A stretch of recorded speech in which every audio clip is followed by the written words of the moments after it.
Okay, here we go. Got all my races off, cleaned them all up. It gets a lot of dirt on right there. Here's the new bearing. Put it on there, cone up. Put the old bearing, cone down. I got a little piece. Stick it on there like that. Line it all up.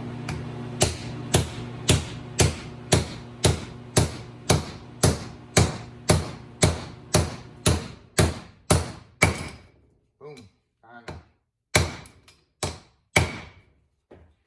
Look underneath. Sometimes you'll leave a gap. Alright. Now the other bearing. Do the same thing. Cone up. Make sure it's clean. Old bearing race. I'm gonna install it. Alright.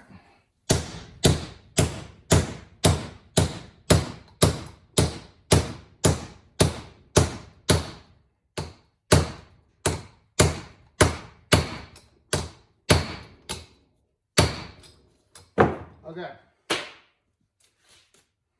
Put some gear lube in there on your new bearings. Put your races on them. Match them up with your shims. I keep them all on the same side, just like I took it out, okay? Left, right, all right?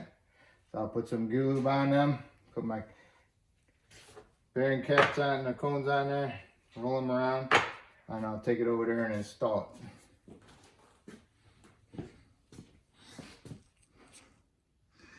Okay, now I'm going to install the case inside there, and make sure you just install the bearings with the round part out. See the flat? See the round part out, flat in. Okay, same thing with that side. All right, I'm going to put them up in there the same. If it's tight, I can only put together with the shim and the bearing on the left side and this shim halfway started if it's tight. If it's loose, it'll just slide right in. We don't want it loose because we want a little bit of preload on those bearings, okay? See how it came apart? That was loose. We'll have to tighten it up if that's the case. And we're going back together with these new bearings. So, this is always a pain in the butt. I got both hands on them. The shims are in there.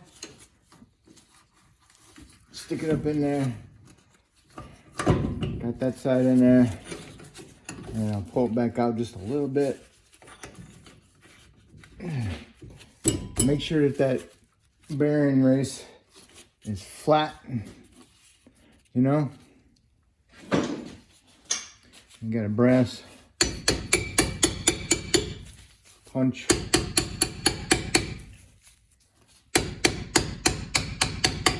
Going together pretty nice so far. Alright. Make sure it's not bound up against the pinion and the ring gear. Now, I hit them both in at the same time.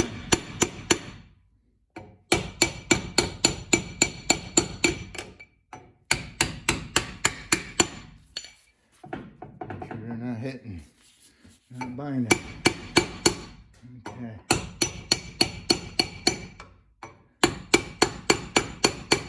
Going together nice. I'm not smacking it in there.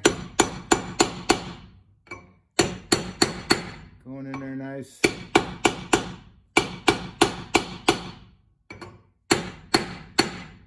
Now, bombed out.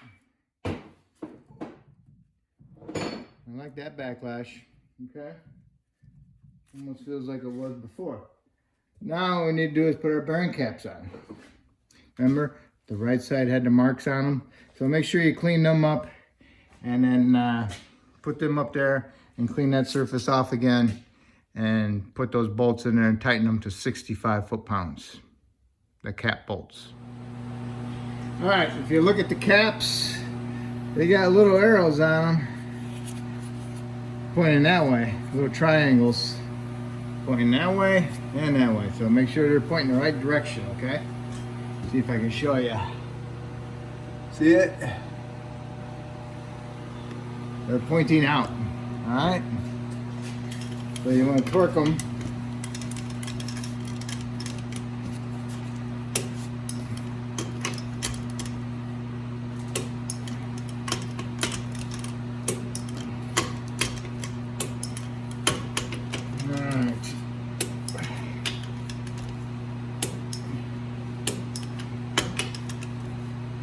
Alright, now they're torqued, feel your backlash, and you don't want to just do it in one spot.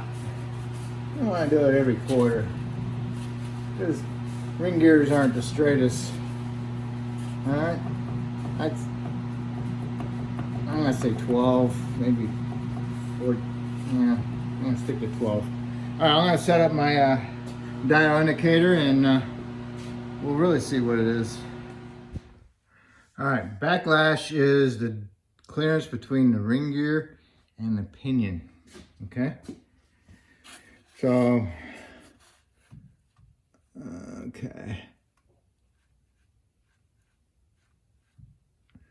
And sometimes oil will take up some of the distance too. So, what we're gonna do is, I think it was, where are we at? Let's see. That's all the way down, all the way up. Okay. So we can do it this way. Do it this way. We'll put 0 here. I'm trying not to move the pinion shaft. Okay. Okay.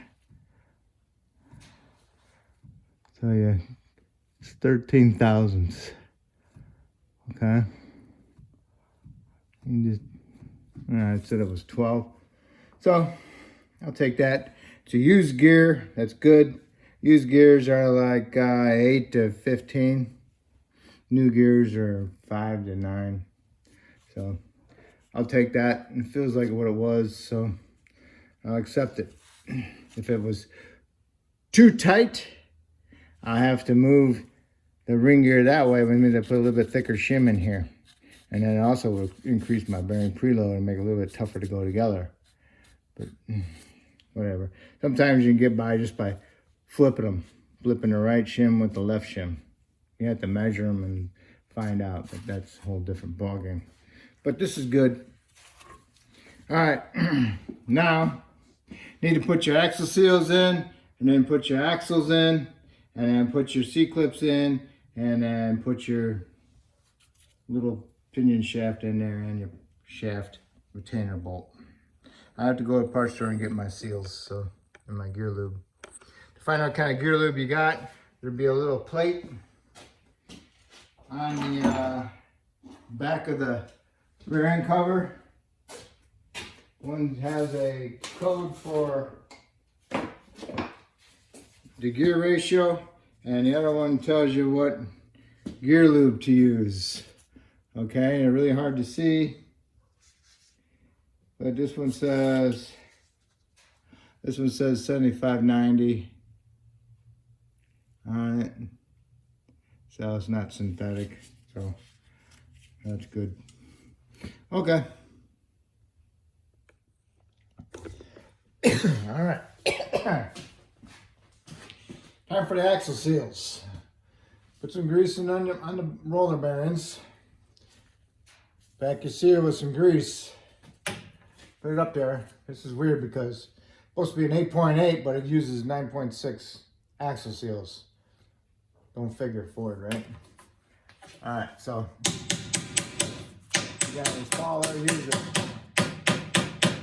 I don't have an installer. Use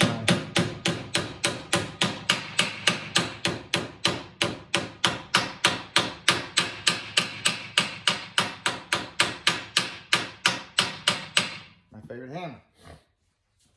All right, seals in. Time for your axle shaft. Put some grease on it. Guide your axle shaft in there. Try not to drag it across the seal and drag it across the bottom. And on the bearing. And then you gotta get it into the pumpkin inside there. You gotta pick it up a little bit. You gotta push it. And you gotta turn a little bit to get it in the side gears. And you need to push it all the way in so you can get the button in there so you can put your C-clip onto your button. And then you put the C-clip in there and then you pull the axle out. And do that on both sides. Okay? So I'm gonna get my other side done. Okay, both axles are in. Now, you can see them. See them? Axle sticking through, and that's where you stick the little C-clip into there. Alright. Put them on there. So that way it goes towards the button. Push it in there. Remember, these got the little rings on them. And then go over here and you pull the axle. Watch it. Boom. Do the same thing to the other side. Push it in there.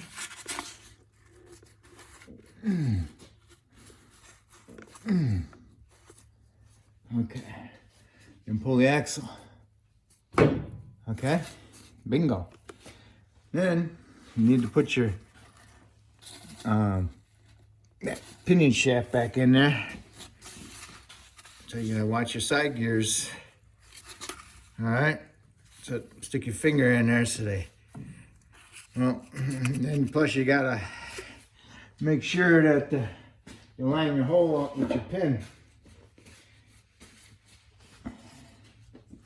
My hole's not at this particular spot, so I gotta turn it.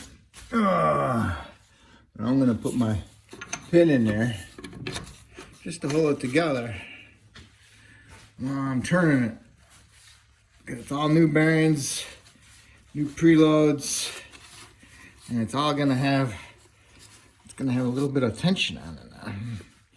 So try not to let that pin fall all the way through.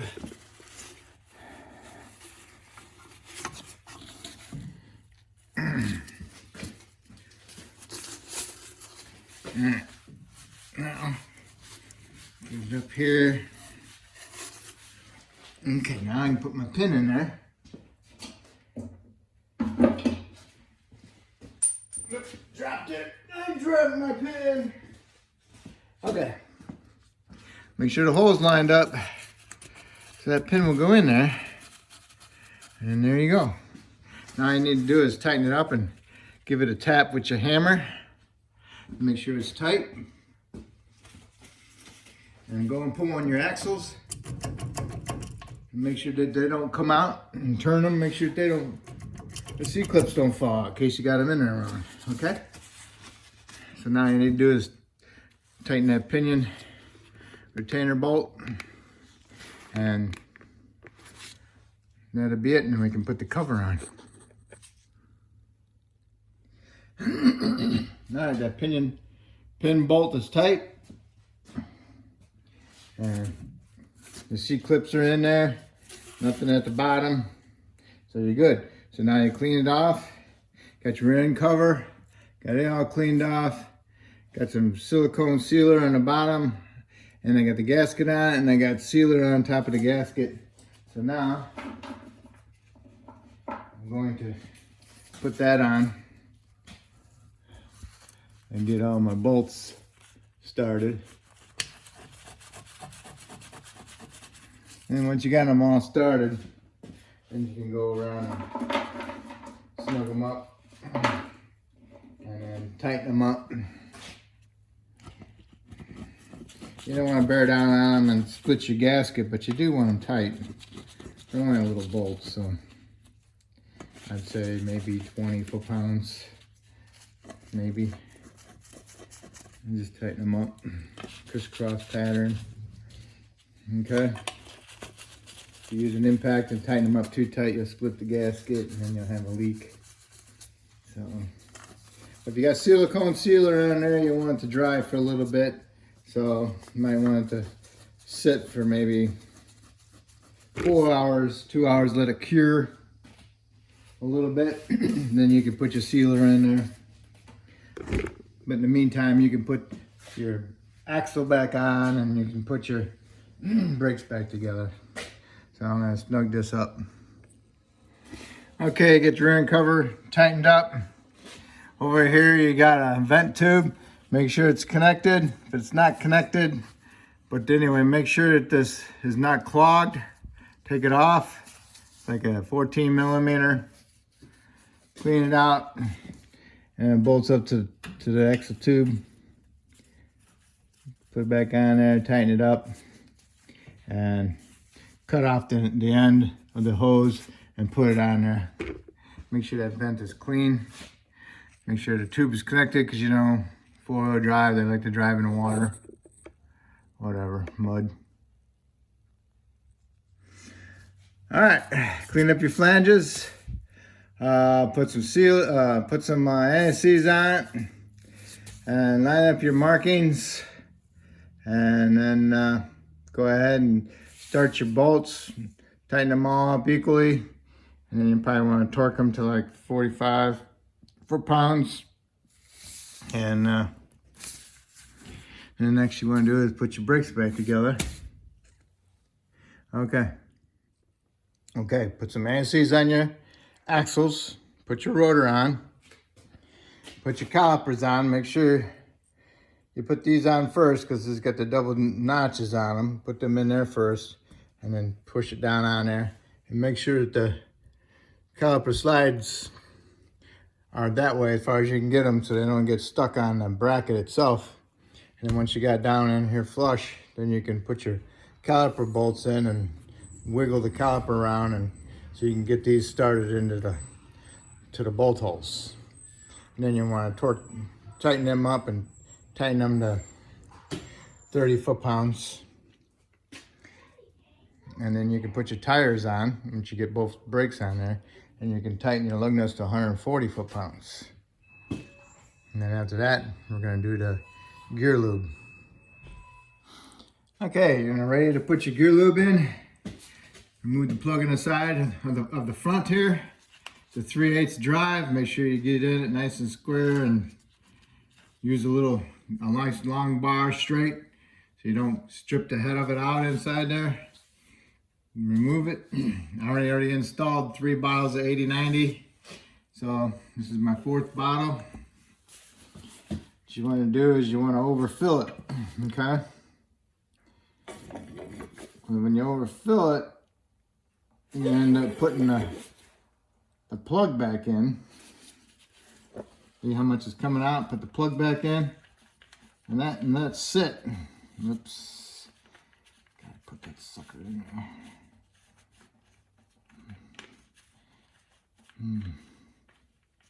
I got it. Okay, overfill it. When you overfill it, it's allowing the fluid to go in through the bearings and go into the tubes. And it's going to be up here, and it's going to slowly settle. And then after like 15 minutes, recheck it, take it out, and see if it comes out. If it doesn't come out, overfill it again, put the plug back in it, and then wait, and then take it out. You should have a nice little fine stream of fluid coming out. Okay, when you got that, then that's the height you want of the fluid level, and put the plug back in and tighten it up, okay? After you've done that, then you are complete, okay? If I helped you with this video, that's awesome. Hopefully you can help me out by subscribing. And if you already have, I appreciate it, and I want to thank you.